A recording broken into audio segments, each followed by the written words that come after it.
మరో పిరంగులు ఉన్న బ్రిటిషర్స్ను ఓడించి మహాత్మా గాంధీ దేశానికి స్వతంత్రాన్ని తెచ్చిండు అధ్యక్ష. ఒక పెద్ద యుద్ధాన్నే శాంతితోని చర్చలతోని నెగ్గిన గొప్ప నాయకుడి స్ఫూర్తితోని ఉన్న పార్టీలో మేము ఉన్నాం అధ్యక్ష. ఆ స్ఫూర్తితోనే ఇవాళ కేంద్ర ప్రభుత్వంతో పక్క రాష్ట్రంతో చర్చల ద్వారా ఈ సమస్యను పరిష్కరించుకోవాలని మాట్లాడి ఈరోజు అధికారుల స్థాయిలో, మంత్రుల స్థాయిలో, ముఖ్యమంత్రి స్థాయిలో, కేంద్ర ప్రభుత్వం స్థాయిలో వివిధ హోదాలలో ఈరోజు చర్చల కోసం కమిటీలు వేసుకొని ముందుకెళ్తున్నాం అధ్యక్ష. అధ్యక్ష, ఒక్క మాట చెప్పదలుచుకున్నా అధ్యక్ష. నువ్వు ఆనాడు వైఎస్ జగన్మోహన్ రెడ్డి గారిని నీ ఇంటికి పిలిచి పంచపక్ష ప్రమాణాలు పెట్టి Rayalaseema lift irrigation per day 3 TMCకి టెండర్లు ఇచ్చి, కాంట్రాక్టులు ఇచ్చి, కమిషన్లు కొట్టి, భుజం తట్టి వెన్ను తట్టి నువ్వు ప్రోత్సహిస్తే నేను చంద్రబాబు నాయుడు గారి మీద, కేంద్ర ప్రభుత్వం మీద ఒత్తిడి తెచ్చి రాయలసీమ లిఫ్ట్ ఇరిగేషన్ ఆపిచ్చిన అధ్యక్ష. నా చరిత్ర ఇది, నీ నీతి గది. ఇవాళ నేను సూటిగా చెప్పదలుచుకునే వేదిక మీద నుంచి 2 రాష్ట్రాల మధ్యలో మంచి వాతావరణం ఉండాలని ఇప్పటి వరకు నేను సాధించిన విజయాన్ని కూడా నేను చెప్పుకోలేదు అధ్యక్ష. సూటిగా చంద్రబాబు నాయుడు గారికి విజ్ఞప్తి చేసిన నేను, రాయలసీమ లిఫ్ట్ ఇరిగేషన్ మీరు ఆపితే మేము ఏదైనా విషయాల మీద చర్చకు వస్తాము, లేకపోతే మీతో చర్చించడానికి అవకాశం లేదు.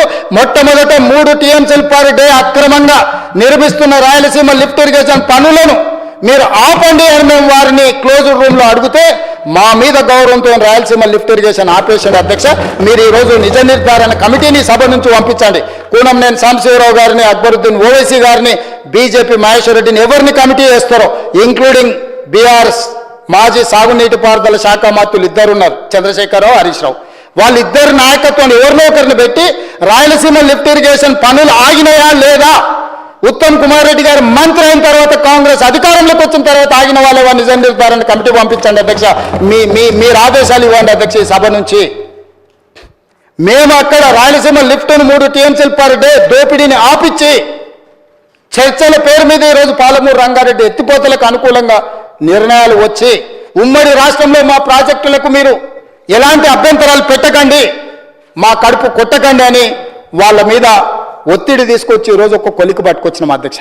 ఒకవేళ మీరు పాలమూరు రంగారెడ్డి ఎత్తిపోతలు శ్రీశైలంలో కట్టేది కొత్త ప్రాజెక్ట్ అని అభ్యంతరం పెడితే మేము తక్షణమే పాత ప్రాజెక్ట్ అయిన జూరాల నుంచి పర్ డే 2 TMCలకు 70 TMCలు జూరాల నుంచి వచ్చిన ఎంబడే పట్టుకొని జూరాల నుంచి చక్కగా పాలమూరు రంగారెడ్డి నల్గొండకు తరలిస్తాము.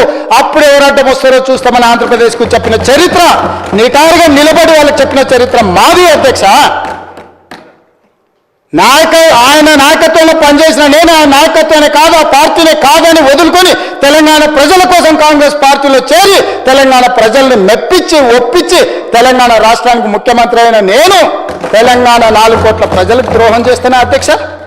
ఆనాడు వారి నాయకత్వంలో ఉన్నప్పుడు తెలంగాణ బిల్లు వస్తే ఇదే బట్టి విక్రమార్క గారు ఆ కుర్చీలో కూర్చున్నప్పుడు 54 నిమిషాలు చంద్రబాబు నాయుడు గారు ఎక్కడ కూర్చుంటా 3వ బెంచ్లో నించున్న నేను తెలంగాణ కోసం ఏం మాట్లాడినో సజీవ సాక్షి. ఈ చట్టసభలలో రికార్డులను ఒకసారి తిరిగేయండి అధ్యక్ష. మొట్టమొదట నాకు తెలంగాణ నా ప్రాంతం, నా ప్రాంతం తర్వాత పార్టీ, పార్టీ తర్వాత నాయకుడు. నా ప్రాంతం కోసం నేను ఎదిగిన పార్టీని ఏ నాయకత్వం కింద పనిచేసినా వదులుకొని ఈరోజు తెలంగాణలో మళ్ళీ కింది నుంచి ఇక్కడికి వచ్చిన అధ్యక్ష. ఎవరైనా అన్నం తినేవాడు, ఎవరైనా తెలంగాణ చీము రక్తం ఉన్నవాడు తెలంగాణ ప్రజలకు ద్రోహం చేసి ఈ ప్రాంత తాగునీరుని, సాగునీరుని ఆంధ్రాకు తాకట్టు పెడతాడా అధ్యక్ష? నాలాకటి వాడు పెడతాడా అధ్యక్ష? 20 ఏళ్ళ నుంచి మీరు అందరూ నన్ను చూస్తారు, మీరైతే 30 ఏళ్ళ నుంచి చూసిండ్రు. విషయం వచ్చినప్పుడు నేను మనుషుల పట్ల మర్యాదగా ఉంటా, వ్యక్తులను గౌరవిస్తా, సమాజంలో మర్యాదగా బ్రతకాలి అనుకుంటా. కానీ హక్కులకు భంగం కలిగితే ఎవరి మీదైనా తిరగబడతా అధ్యక్ష. ఈరోజు తెలంగాణ నీటి హక్కుల కోసం నిలబడి కొట్లాడి వ్యూహాత్మకంగా ఎత్తుగడలతో తెలంగాణకు నీళ్లు సాధించాలి, ప్రాజెక్టులు పూర్తి చేయాలి, ఈ తెలంగాణ సస్యశ్యామలం చేయాలి. పాలమూరు బిడ్డ నల్లబల్ల అడవుల నుంచి వచ్చి ఆ ప్రాంతానికి రేపు చచ్చిన రోజు, ఆ మట్టిలో కలిసే రోజు ఏం సమాధానం చెప్పాలన్న ఆలోచనతోటి ఈరోజు పాలమూరు రంగారెడ్డి ఎత్తిపోతల ప్రాజెక్టును పూర్తి చేయడానికి నేను కంకణం కట్టుకొని బయలుదేరితే తాడు బొంగరం లేని ప్రతి వాడు ఈరోజు ఏదో ఒకటి మాట్లాడతాడు. సభ పెడతానంట, బట్టలు ఊడదీస్తారంట. నువ్వు రాలేదు కాదు, నేను వస్తా ఊడదీసి చూతురా. మాట్లాడేటప్పుడు ఒళ్ళు దగ్గర పెట్టుకొని మాట్లాడమని చెప్పుండ్రు అధ్యక్ష. మీరు నాకు మాటలు రాక కాదు, మర్యాద, సంస్కారము, సభ్యత అడ్డం వచ్చి నేను మాట్లాడట్లేదు అధ్యక్ష. ఇవన్నీ మాట్లాడితే వస్తే లెక్క బరాబర్ చెప్పేటోని అధ్యక్ష.